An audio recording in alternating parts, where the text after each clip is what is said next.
بسم اللہ الرحمن الرحیم۔ السلام علیکم ورحمۃ اللہ وبرکاتہ۔ عمران خان کی اسلام آباد میں پیشی 7:30 بجے عمران خان قافلے کے ساتھ براستہ موٹر وے اسلام آباد جائیں گے۔ اپنے ساتھ وہ سینکڑوں ہزاروں لوگوں کو لے کر چلیں گے، لیکن امپورٹڈ حکومت کے ارادے کچھ ٹھیک نہیں لگ رہے۔ دو وجوہات ہو سکتی ہیں۔ پازیٹیو بات اگر کریں تو عمران خان کی سیکیورٹی کے لیے بھی ہو سکتا ہے کیا جا رہا ہو، کنٹینر لگا دیے گئے ہیں، رستے بند کر دیے گئے ہیں، خاردار تاریں لگا دی گئی ہیں، انٹرنیٹ سروس اور موبائل سروس اسلام آباد میں بند کر دی جائے گی۔ تحریک انصاف کے 70 سے 100 کے درمیان جو اسلام آباد کے لوکل ورکرز تھے ان کو اٹھا لیا گیا ہے اچانک بغیر کسی وجہ کے۔ تو ظاہر ہے کہ ارادے خطرناک لگتے ہیں۔ صرف آپ یہ وہ امیجز روکنے کے لیے نہیں کر رہے کہ جی عمران خان کے ساتھ پھر اگر اتنے ہزاروں لاکھوں کا مجمع ہو گیا تو ہمارے پاپولیرٹی کو اور فرق پڑے گا۔ پاپولیرٹی زمین سے بھی نیچے جا چکی ہے، وہ دھنس گئی ہے، وہ جہاں سے تیل نکلتا ہے نا 5000 میٹر نیچے وہاں تک چلی گئی ہے پاپولیرٹی۔ اب تیل ہی نکلے گا اور ان کی پاپولیرٹی نہیں واپس آ سکتی، تو یہ اس کے لیے نہیں کر رہے۔ تو لوگوں کو خدشہ ہے کہ یہ کیا کرنا چاہ رہے ہیں، کیونکہ بیانات جو مریم کے اور رانا ثناء اللہ کے چل رہے ہیں، وہ کہہ رہی ہے جی گاڑی بلٹ پروف بے شک ہو، بم سے بھی اڑائی جا سکتی ہے۔ رانا ثناء اللہ کہہ رہے ہیں ایک بار ہم اسے اسلام آباد لانا چاہتے تھے، تو لوگ پریشان ہیں۔ اب یہ توشہ خانہ کیس جس میں یہ اتنا بڑا ڈرامہ لگا رہے ہیں، میں آپ کو ایک منافقت دکھا دوں اور آپ کو اس کا مکروہ چہرہ جو اس ٹائم اسپیکر قومی اسمبلی بنا ہوا ہے اس کا دکھا دوں، جس نے یہ ریفرنس بھیجا ہے توشہ خانہ کیس کا۔ یہ ناظرین آپ کو نظر آ رہا ہے، یہ پرائم منسٹر عمران خان نے ایک گراف کی گھڑی لی جو 18 کیرٹ سونا اور ہیرے جواہرات پہ مشتمل تھی۔ عمران خان نے اس گھڑی کی قیمت جو لگوائی وہ تھی 8,50,00,000 روپیہ۔ 8,50,00,000 روپے کی گھڑی، اور عمران خان نے اس کا 20% جو ادا کرنا ہوتا ہے توشہ خانہ میں وہ ادا کیا۔ ٹھیک ہے جی، یعنی آل ٹوگیدر عمران خان نے 2 کروڑ سے زیادہ کی رقم ادا کی۔ یہ آپ غور سے دیکھ لیں، گراف کی گھڑی، 18 کیرٹ گولڈ اور ڈائمنڈ۔ اب میں آپ کو نوسر بازی دکھاتا ہوں، اس پہ بھی آپ دیکھیں ذرا، گراف کی گھڑی 18 carat gold with diamond crown, یہ راجہ پرویز اشرف جب پرائم منسٹر تھا تو اس نے لی تھی۔ آپ کو پتہ ہے کتنے کی لی تھی؟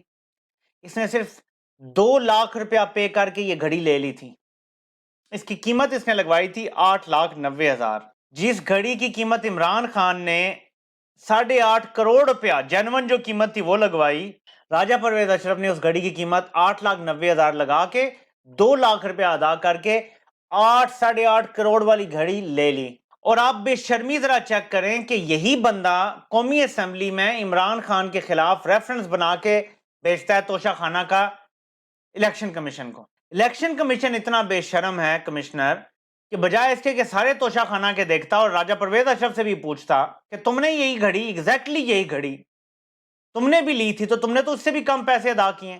وہ 2 کروڑ دیتا ہے، تم 2 لاکھ دیتے ہو، تو تمہیں شرم آنی چاہیے، کوئی حیا ہونی چاہیے کہ تم یہ ریفرنس بھیج رہے ہو۔ لیکن کیونکہ پاکستان میں جب ادارے ناراض ہو جائیں کسی سے تو وہ جب آٹا گوندتے ہلنی والی کہانی ہے نا، وہ ہو جاتی ہیں کہ تم ہلتے کیوں ہو، تم جب بات کرتے ہو تمہاری داڑھی کیوں ہلتی ہے، تمہارا فلاں کیوں ٹیڑھا ہے، ایسی باتیں ہونا شروع ہو جاتی ہیں۔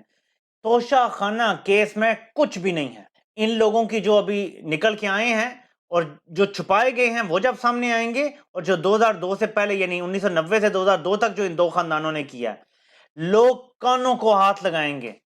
لیکن عمران خان کی ایک گھڑی چبھ رہی ہے جو اس نے پوری قیمت دے کے لی ہے، جبکہ وہی گھڑی جو عمران خان نے 2 کروڑ کی خریدی توشہ خانہ سے، راجہ پرویز اشرف 2 لاکھ روپے کی لے کے گھر چلا گیا۔ آج بھی وہ سپیکر ہے قومی اسمبلی کا۔ تو میں آپ کو ناظرین سچویشن تھوڑی بتا دیتا ہوں۔ دیکھیں پاکستان کی اتنی پریکیریس صورتحال ہے، عمران خان پہ جب 3 نومبر کا حملہ ہوا تھا نا جان سے مارنے کا، وہ اس لیے ہوا تھا کہ صرف اس سے پہلے IMF کا پروگرام بحال ہو چکا تھا، ہمیں پیسے مل چکے تھے، اور سوچ یہی تھی کہ اب معاملات اس سائڈ سے کم از کم سیٹ ہو گئے ہیں، آگے عمران خان کو مارتے ہیں، شور پڑا تو ایمرجنسی لگا دیں گے، مسئلہ حل ہو جائے گا، ایک بار عمران خان کا مسئلہ کلیئر ہو جائے گا۔ 5 months لیٹر ہم جہاں اب کھڑے ہوئے ہیں، یہ پاکستان کی تاریخ کا سب سے خطرناک وقت شروع ہوا ہے۔ ہم نے پیمنٹس کرنی ہے، ہم نے ڈیفیسٹ بھی مینیج کرنا ہے، قرض کی مد میں بھی رقم ادا کرنی ہے۔ چین سے ہمیں مزید 50 کروڑ ڈالر ملے ہیں، لیکن یہ قرضہ ہے، ہم نے 1.5 ارب ڈالر چینی کمپنی کا ہی دینا بھی ہے، تو 50 کروڑ ڈالر ملے تو ہیں لیکن یہ واپس چین ہی چلا جائے گا پیسہ۔ بہت مشکل اور پریکیریس صورتحال ہے پاکستان کی۔ ایسے میں عقل دلانے کی کوشش کی جا رہی ہے ہر طبقے کی طرف سے۔ امریکہ میں 500 ڈاکٹر جو پاکستانی نژاد ہیں وہ اکٹھے ہو گئے، انہوں نے بھی امریکی جو نمائندے ہیں ان سے بات کرنے کی کوشش کی ہے کہ انسانی حقوق کی خلاف ورزیاں ہو رہی ہیں۔ اب امریکی پوری دنیا میں تو کسی کو جواب دہ نہیں ہے، لیکن وہاں اپنے ووٹر کو وہ ضرور جواب دہ ہوتے ہیں۔ یہ ڈیموکریسی کا جو انہوں نے ایک ڈرامہ رچایا ہوا ہے، اپنے ووٹر کو پھر بھی جواب دینا پڑتا ہے۔ تو وہاں سے بھی دباؤ اب شروع ہو گیا ہے، جو پاکستان کی لوکل کمیونٹی ہے، انفلوئنشل کمیونٹی ہے، وہ بھی دباؤ ڈال رہی ہے کہ یہ کیا کروا رہے ہو پاکستان میں، یا ہو رہا ہے پاکستان میں اور تم چپ بیٹھے ہوئے ہو بالکل۔ کیونکہ سب کو پتا ہے امریکہ کی آشرواد کے بغیر اتنے مظالم نہیں ہو سکتے، ورنہ امریکہ سے ایک بیان آ جائے تو ان کی پتلونیں گیلی ہو جاتی تھی، ایک بیان نہیں آ رہا۔ تو صورتحال اس ٹائم کمپلیکس ہے، دباؤ پڑ رہا ہے۔ برسلز میں یورپی یونین کے دفتر کے باہر لوگ احتجاج کرنے لگے ہیں، یہ آج کے دن، ابھی تاریخ بدل گئی ہے، آج احتجاج ہوگا دن کو، آئی تھنک 2 بجے وہ کر رہے ہیں یورپی پارلیمنٹ کے باہر۔ تو اب پھیل رہا ہے، یہ آوازیں ہر طرف جا رہی ہیں۔ میری ایک بندے سے ملاقات ہوئی، میں حیران ہو گیا، وہ پاکستانی نہیں ہے، وہ یورپین ہے۔ وہ کہتا ہے کہ عمران خان کو امریکہ نے نکالا ہے نا۔ میں حیران رہ گیا کہ اسے بھی پتا ہے۔ تو بات لوگوں تک پہنچ چکی ہے۔ میں یہ کیوں لمبی تمہید باندھ رہا ہوں؟ ایک طرف آئی ایم ایف کا پروگرام ہے، آئی ایم ایف جتنا مرضی بادو مروڑنے والا ٹول ہو، بالآخر اسے اپنے پیسے بھی تو وصول کرنے ہیں نا، یا نہیں کرنے۔ اسی طرح دوست ممالک بھی ہیں۔ اس ٹائم ایک اور ٹرموائل کریٹ کرنا، یعنی عمران خان کو قتل کر دینا، یہ اتنا بڑا طوفان لے کر آئے گا کہ پاکستان دیوالیہ ہو جائے گا، باقاعدہ ڈکلیئر کرنا پڑ جائے گا دیوالیہ۔ ہمارا رسک دیوالیہ ہونے کا سری لنکا سے زیادہ ہو چکا ہے۔ اس وقت جو سری لنکا کی مالی صورتحال ہے نا، پاکستان کی اس سے زیادہ بری ہو چکی ہے۔ ایسے میں یہ اگر عمران خان کو مارتے ہیں، مزید ٹرموائل کریٹ کرتے ہیں، پاکستان اس کا متحمل نہیں ہو سکتا۔ اس لیے آپ نے پچھلے 10-12 گھنٹوں میں یہ خبریں دیکھی سنی ہوں گی کہ کہیں نہ کہیں اب کوشش ہو رہی ہے کہ سب فریقین کو راضی کیا جائے، بشمول اسٹیبلشمنٹ جو کہ ضد پہ اڑی ہوئی ہے کہ الیکشن نہیں ہونے، اور عمران خان پہ ریڈ لائن ہے کہ الیکشن سارے ملک میں اکٹھے کروا لیے جائیں، مئی یا جون میں کروا لیے جائیں، اور یہ ٹرموائل ختم کیا جائے۔ ابھی مارچ ہے، اگر ابھی قومی اسمبلی ٹوٹتی ہے مارچ کے آخر میں، تو 90 دن کتنے بنتے ہیں؟ اپریل، مئی، جون میں الیکشن ہوتے ہیں۔ یعنی ابھی اگر فوری طور پہ اسمبلی ٹوٹ جائے تو جون میں الیکشن ہو جاتے ہیں۔ لیکن اس کے لیے کیا جنہوں نے ریڈ لائنیں لگائی ہیں وہ پیچھے ہٹیں گے؟ جنہوں نے وعدے کیے ہوئے لنڈن پلان میں وہ پیچھے ہٹیں گے؟ لنڈن پلان بنانے والے پیچھے ہٹیں گے؟ جنہوں نے عمران خان کے خلاف کھل کھل کے پریس کانفرنسز کی، وہ بڑے بڑے لوگ جو بیٹھے ہوئے ہیں بڑی کرسیوں پہ، چھوٹے لوگ ایکچولی کہنا چاہیے، وہ مانیں گے؟ بہت سارے ایفز ہیں، بہت سارے بٹس ہیں، کچھ پتہ نہیں ہے کیا ہوگا، لیکن کوشش جاری ہے کہ کسی طریقے سے سینٹی پریویل کرے۔ کیوں؟ دیکھیں پاکستان اس ٹائم جس دوراہے پر کھڑا ہے، ہم نے چوز کرنا ہے۔ ایک نیشن بھی بن سکتی ہے، یہ جو تفریق ہے رنگ کی، نسل کی، زبان کی، یہ ختم ہو سکتی ہے اگر ہم یہ رستہ چن لیں صاف شفاف الیکشن کا، جس میں بظاہر نظر آ رہا ہے عمران خان جیت جائیں گے۔ لاہور میں کھڑے ہو کر پشتو گانا لگتا ہے اور پنجابی اس پہ ڈانس کر رہے ہوتے ہیں۔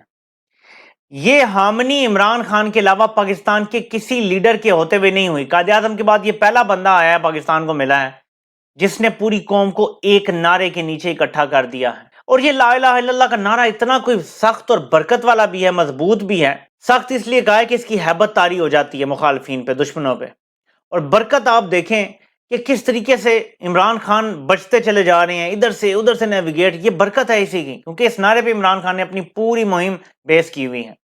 ایک ایاک نعبد و ایاک نستعین، اور ایک لا الہ الا اللہ محمد الرسول اللہ۔ تو پاکستان کا مطلب کیا؟ لا الہ الا اللہ جب کہتے ہیں، یہ دلوں میں لگتا ہے جا کے۔ دل کیوں بدل گئے ہیں؟ کیوں لوگ عمران خان کے دیوانہ وار پیچھے پیچھے جا رہے ہیں؟ وہ گاڑی میں جاتے ہیں، لوگ ساتھ چل رہے ہیں۔ میں آج ایک ویڈیو دیکھ رہا تھا، ایک نوجوان جب عمران خان کا قافلہ عدالت جا رہا تھا، وہ سائیڈ پہ کھڑے ہوئے جو بیگ شیگ پڑے تھے ان کو بھی چیک کر رہا تھا، کوئی یہاں بارودی مواد نہ ہو، عمران خان کو کوئی خطرہ نہ ہو۔ خود جا کے دیکھ رہا ہے، اپنی زندگی خطرے میں ڈال رہا ہے کہ عمران خان کو کوئی نقصان نہ پہنچ جائے۔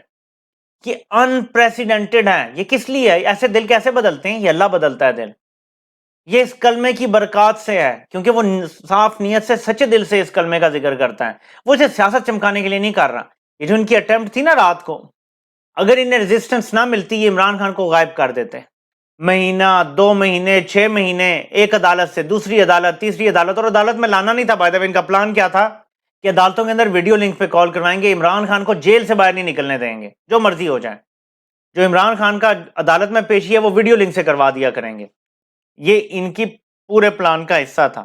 اب وہ کیونکہ ناکام ہو گیا ہے پورا پلان ان کا، اب بہت مشکل ہے ان کے لیے کوئی اور پلان ایگزیکیوٹ کرنا اس قسم کا. لیکن میں پھر بھی آپ کو بتا رہا ہوں کہ خدشہ موجود ہے، کیونکہ جنہوں نے لنڈن پلان بنایا ہے نا، نواز شریف ڈسا ہوا ہے ان کا، یہ یاد رکھیں.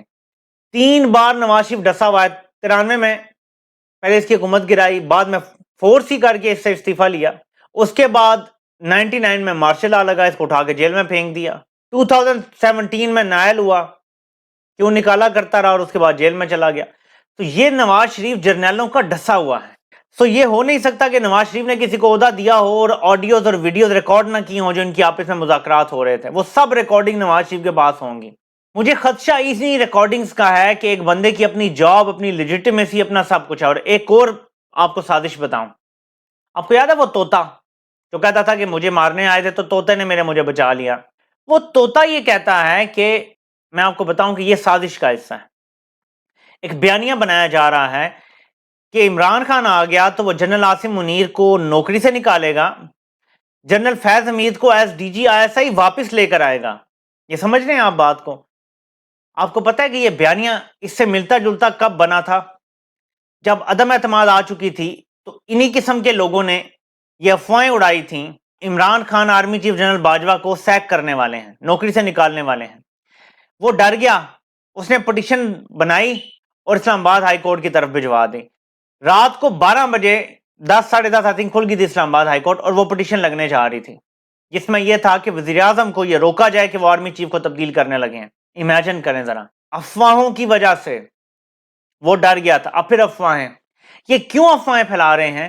تاکہ اگر جنرل عاصم منیر صاحب عوام کا رستہ چنیں، پیچھے ہٹ جائیں، ریڈ لائنوں سے پیچھے ہٹ جائیں، اگر وہ سیدھے رستے پر آ جائیں تو ان کو روکا جائے اس سے. یعنی اگر وہ سدھرنا بھی چاہیں تو انہیں سدھرنے نہ دیا جائے. ایک طرح مجھے آڈیو ویڈیوز کا شک ہے کہ بنی ہوئی ہیں ساری، جب یہ معاہدہ ہوا کہ آپ کو نوکری دیں گے. دستخط شت کا تو ہوئے یا نہیں ہوئے ظاہر ہم نے نہیں دیکھا، لیکن میرا خدشہ ہے یہ آڈیو ویڈیو کا. اور دوسرا یہ جو اب انہیں ڈرا رہے ہیں کہ عمران خان اتنی تم لوگوں سے نفرت پھیلا چکا ہے تو خود سوچو کتنی کرتا ہوگا.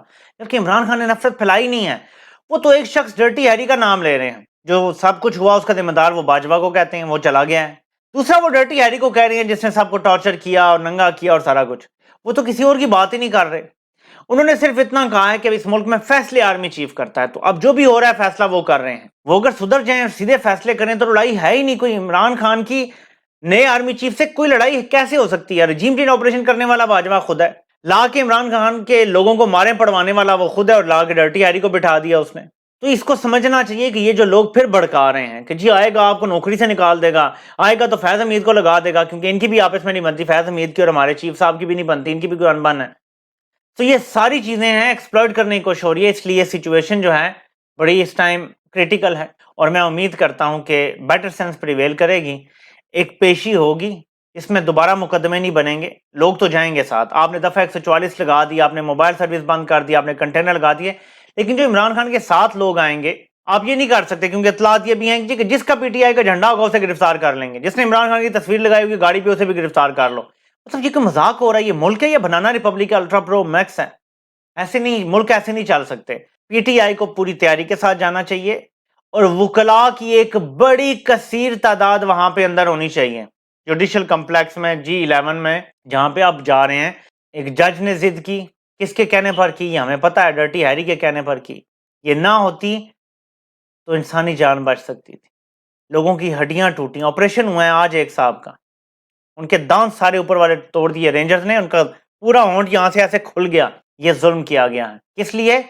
کہ ڈرٹی ہیری کی ایگو تھی کہ اسے تو میں لے کر آؤں گا ادھر ہی. ملک ایگو سے نہیں چلتے. آپ کو جب اللہ عہدے دے دیتا ہے، پتہ نہیں آپ لوگ اللہ کو مانتے ہیں یا نہیں، لیکن عہدہ جب مل جاتا ہے تو اس کے مطابق اپنے آپ کو بھی اتنا بڑا کرنا پڑتا ہے. یہ نہیں کہ عہدے کی بڑی کرسی پہ خود اتنے چھوٹے سے نظر آؤ. اس پر غور کریں سارے لوگ. جتنے لوگ اس ملک میں اس ٹائم بڑے عہدوں پہ بیٹھے ہیں، کرسی سے بڑا آپ کو ہونا ہے. کرسی آپ سے بڑی نہ ہو جائے. جب آپ کرسی پہ بیٹھتے ہیں آپ کو اس سے اوپر اٹھنا ہے، ملک کا سوچنا ہے. میں بار بار کہتا ہوں اپنا ویژن بڑا کریں. امید ہے کہ کوئی ہوش کے ناخن لیے جائیں گے. آپ سے انشاءاللہ پھر ملاقات ہوتی ہے. اللہ پاک آپ سب کا حامی و ناصر ہو. آپ سب کے سننے کا بہت بہت شکریہ.